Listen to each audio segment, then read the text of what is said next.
एक wheel of Fortune आया है जो इंडिकेट कर रहा है कि अगर काफ़ी टाइम से आप इस रिलेशनशिप को फील कर रहे हैं, बहुत ट्रिगर्स मिल रहे हैं, काफ़ी टाइम से नहीं, मैं कहूँगी कि अगर आप ट्विन फ्लेम जर्नी में हैं तो बचपन से आपको कुछ ना कुछ ट्रिगर्स इस तरह के मिल रहे हैं कि आपको लगेगा कि आपके सिबलिंग्स जो हैं या फिर आपने कभी किसी के साथ इस तरह का रवैया नहीं देखा होगा कि जैसा आपके साथ हुआ होगा।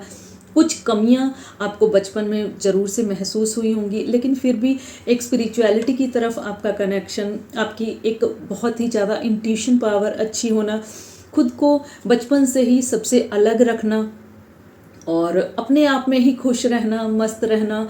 और किसी किसी की लाइफ में तो ऐसा भी होता है कि इतने रिस्क हो जाता है लाइफ को, लेकिन उसके बावजूद भी वो बच के आ जाते हैं। और जैसे किसी किसी के साथ तो ऐसा भी होता है कि बचपन में इतने बीमार होते हैं, वो इतने बीमार होते हैं कि उनके फैमिली मेम्बर ना मेंटली प्रिपेयर होते हैं कि ये बच्चा नहीं बचेगा, उसके बावजूद वो बच जाते हैं। मतलब कुछ ना कुछ उनको डिवाइन की इस तरह की ब्लेसिंग्स मिलती रहती है, क्योंकि इस जर्नी में आपका कर्मा जल्दी से जल्दी रिलीज कराया जाता है। इतना औरों के, आपकी सराउंडिंग के जो होंगे उनको इतना पेन नहीं मिलेगा, आपको बहुत पेन मिलेगा। क्यों? क्योंकि आपकी कर्मा जल्दी से जल्दी रिलीज करा के आपको यूनिवर्सल गाइडेंस इस तरह से दी जाती है कि जो आप यूनिवर्स से कॉन्ट्रैक्ट करके आए उसकी तरफ बढ़ें। और इस 12-12 पोर्टल में कुछ न्यू जर्नी आपकी स्टार्ट होती हुई इस रिलेशनशिप की दिखाई दे रही है।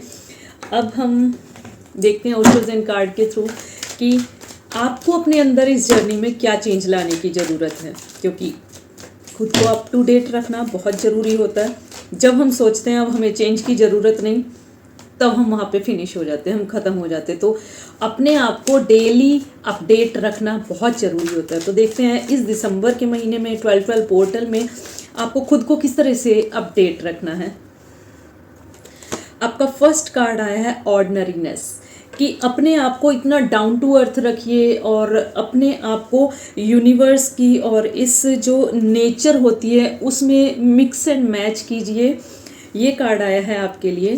और फ्लावरिंग, ये कार्ड इंडिकेट कर रहा है कि अब आप बिल्कुल रिसीविंग मोड में आ जाइए कि जो भगवान आपके लिए कर रहे हैं द बेस्ट कर रहे हैं। अगर आपके रिलेशनशिप में ब्लॉकेज है तो आपके ही फ़ायदे के लिए है, अगर आप कांटेक्ट में हैं तो आपके ही फ़ायदे के लिए। कुछ ट्रिगर मिल रहे हैं तो आपको पॉलिश करने के लिए मिल रहे हैं। तो जो भी आ रहा है, चाहे आप दुखी हो रहे हो चाहे खुश हो रहे हो, उसका ग्रेटिट्यूड यूनिवर्स को पे कीजिए। जितना आप ग्रेटिट्यूड पे करते हैं यूनिवर्स उतना आपकी तरफ ब्लेसिंग्स भेजते हैं। तो ग्रेटिट्यूड मोड में आने की ज़रूरत है।